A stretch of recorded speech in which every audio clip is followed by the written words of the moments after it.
Avant de poursuivre sur le libéralisme, résumons les principaux points développés précédemment. Premier point, le libéralisme est devenu un terme polémique dont le sens est offusqué par le combat politicien et partant par les chiffonniers des deux camps. Deuxième point, le libéralisme, c'est une doctrine juridique autant sinon plus qu'économique, une philosophie politique et un mélange d'empirisme et d'idéologie devenu au fil de l'eau science ou prétendument science économique. Or, troisième point, l'économie. L'économie, si elle ne se relie pas à une vie commune, si elle n'est pas le fruit d'un travail qui s'inscrive dans une dimension d'utilité sociale et de participation à une communauté de destin, si elle n'est pas le fruit d'un travail qui ait du sens, in fine, qui relève du faire poïétique, comme l'on pourrait dire, du grec poiesis, la poïétique étant l'art de passer du non-être à l'être, et donc la façon humaine de reproduire ce qui est le propre de la nature, de la physis. Bref, si elle n'est pas le fruit d'un œuvré éminemment culturel, l'économie devient alors simple machination, avec un grand M, et dépendance aliénante. Elle fait virer la transformation appropriante du monde en artificialisation proprement immonde. La transformation appropriante, ça ne signifie pas, comme on aurait trop tendance en moderne de l'envisager, s'approprier, prendre pour soi. C'est proprier et mutuellement se proprier entre homme et monde.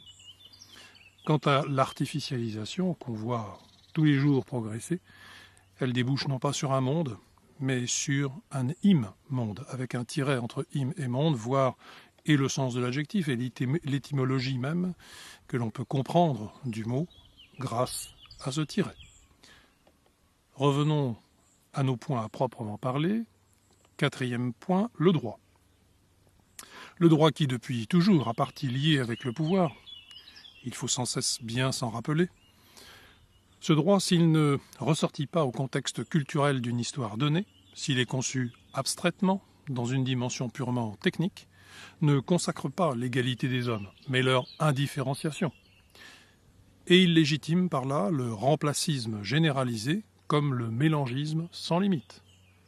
Il ne vise plus à régler les relations contractuelles au sein d'une société, mais à être le régisseur en quelque sorte de toutes les relations entre tous les hommes, en quelque sorte encore leur tiers surplombant, leur totem. Cinquième point, le marché.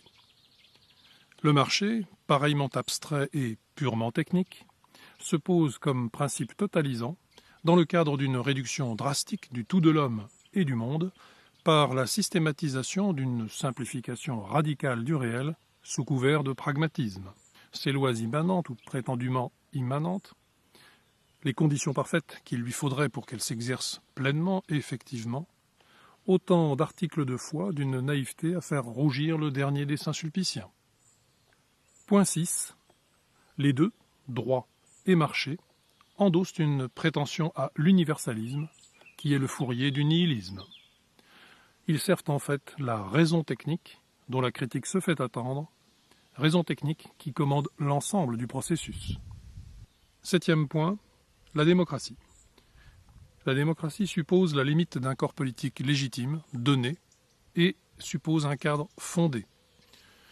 Le libéralisme, avec son exaucement de la liberté, lui est in fine adverse, et sa naïveté est le fourrier de l'oligarchisme, mafieux par nature et désormais planétaire, hors de tout contrôle politique.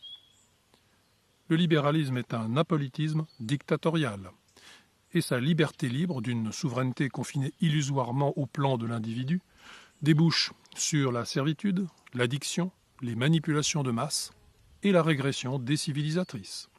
Huitième point.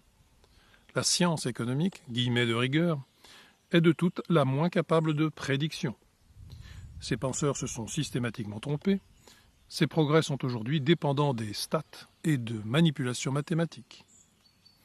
La science ne pense pas, disait Heidegger, c'est hors des sciences dures que cet aphorisme se vérifie le plus cruellement. Point numéro 9, Schumpeter est mort. La révolution numérique, dernière étape en date de notre destin, a une vocation apocalyptique, c'est-à-dire littéralement de révélation de la vérité de ce mouvement historique parti de très loin et qui fait sauter tous les cadres de compréhension maintenus jusqu'à présent, libéralisme compris. Il est urgent d'en tenir compte. Point 10. La mondialisation est un échec, avec sa fuite en avant et sa mise en œuvre aussi sauvage que précipitée. Un retournement se prépare, dans le pire chaos s'il n'est pas tant soit peu prévenu. Enfin, point 11. Le libéralisme, question de isme, est une idéologie comme les autres. Quant aux libéraux conservateurs, enracinés, nationaux, ce ne sont qu'oxymorons modernants. Le problème de fond, c'est l'économisme, c'est-à-dire l'hubris, la démesure. Il ne s'agit pas de rejeter le libéralisme, ni surtout d'oublier l'inspiration libérale et ses acquis, mais il s'agit de les problématiser pour les temps actuels, pour en retrouver la juste mesure.